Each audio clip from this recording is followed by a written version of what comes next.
নমস্কাৰ জয় অসম জয় অসম আমি টংলা আঞ্চলিক বিএলএসি থানাৰ একোজন সৈনিক আৰু বিশেষ কথা এটাৰ কাৰণে আজি পুনৰ আপোনালোকৰ মাজলৈ ভিডিঅ'ৰ যোগে আহিলো আজিৰ টপিকটো হৈছে হয় আমাৰ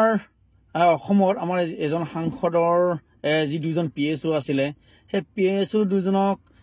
কি কৰিলে দুৰ্বৃত্ত এটা দলে মিয়াৰ দুৰ্বৃত্ত এটা দলে কি কৰিলে যিজন আমাৰ অসম আৰক্ষীক তেখেতে এনেকুৱাকে বৰ অত্যাচাৰ চলালে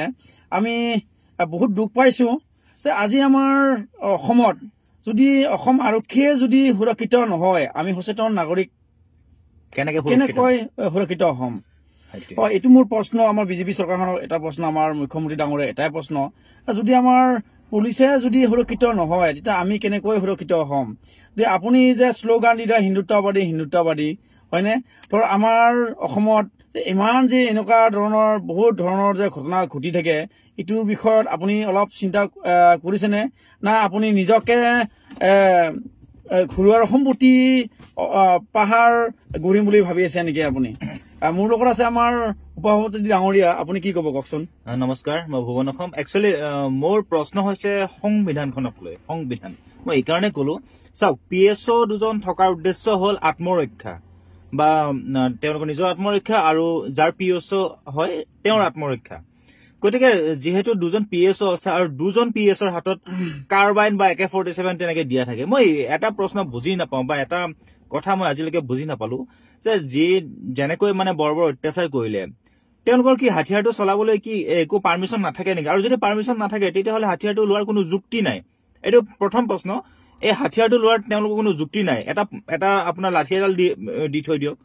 কাৰ্বাইনটো লৈ হাতিয়াৰটো লৈ দেখাইছে কি একো যুক্তি হয় না আজি যেনেকে লঠিয়াই গৰিয়াই সেনেকে মাৰিলে পিএছও দুজনক অসম পুলিচক মাৰিছে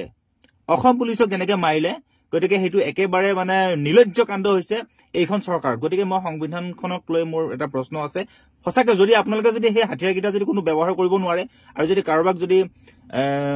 ব্যৱহাৰ কৰিবলৈ যদি কাৰোবাৰ পাৰ্মিশ্যন আনিব লাগে তেতিয়াহ'লে সেই হাতিয়াৰকেইটা দিবলৈ কোনো প্ৰয়োজন নাই আৰু কোনো পিএছৰ কোনো প্ৰয়োজন নাই যদি এনেকুৱা ঘটনাবোৰ আমাৰ অসমত হৈ থাকে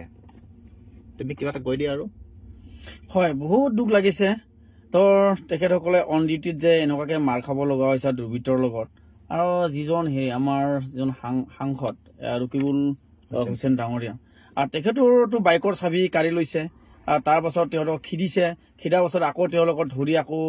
বগৰাই দিছে আৰু বহুত বেয়া লাগিছে যে চৰকাৰী বিষয়া এজনে যদি তেনেকুৱাকৈ খিদা খাব লাগে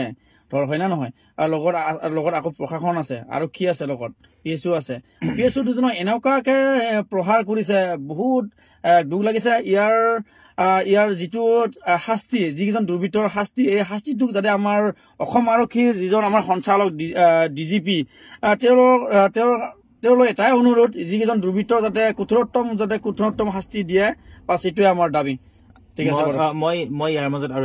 আৰু কথা এটা কওঁ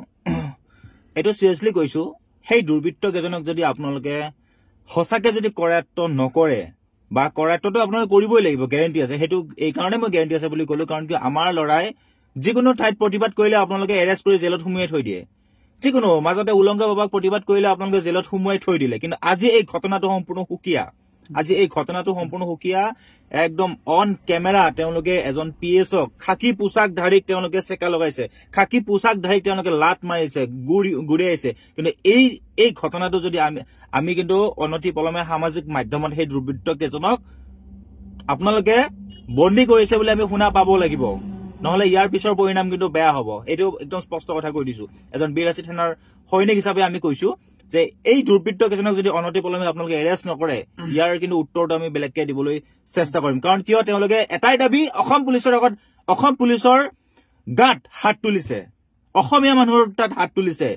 গতিকে সেইখিনিয়ে ক'লো আৰু বিশেষ নকওঁ কিবা ক'বা লাষ্ট পৰ্যায়লৈ হয় আমি অসম আৰক্ষীক বহুত সন্মান কৰো বহুত ভাল পাওঁ সেইটোকে যিকেইজন সেই মিয়া সম্প্ৰদায়ৰ লোককেইজনে আজি ইমান সাহস আমাৰ অসমত ইহঁতক সাহস কোনে দিলে এই মিয়া কেইজনক ইমান সাহস কোনে দিলে মুখ্যমন্ত্ৰী ডাঙৰীয়া আপুনিতো আমাৰ হিন্দুত্ববাদী এজন আমাৰ নেতা আপুনি ইয়াৰ বিষয়ে ভালকৈ ব্যৱস্থা ল'ব বুলি আমি আশা কৰিছো বাছ জয় অসম ধন্যবাদ